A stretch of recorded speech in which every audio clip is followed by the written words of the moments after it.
In this video, I will show you how to connect Instagram to Manychat.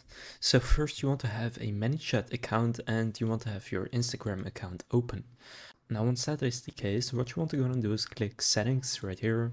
Then here go to Instagram. Now by the way, if you don't know how to create your account, I have a video about that and I'll link it down in the description. And I'll also leave a link to Manychat down in the description that you can use to get started for free. So after doing that, go and click on connect right here. Now you can connect to your Instagram account. So you just want to go and click on go to Instagram. That will take you right here. Now I already have a tab open where I'm signed in, so therefore it signs me in automatically. Now you want to go and click on allow. And if your Instagram account is not yet a business account, then first you will need to go and make a business account out of it. But for me, that's already done. So now you can see I have connected it. Now here you just want to go and click on start with free plan. And now you can see, congratulations, your Instagram name is connected. So then click let's start. And now you can actually set up the automations.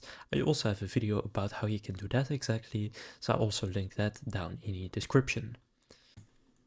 So now you know how to connect Instagram to Manychat. If this video was helpful, please consider leaving a like and subscribing to my channel.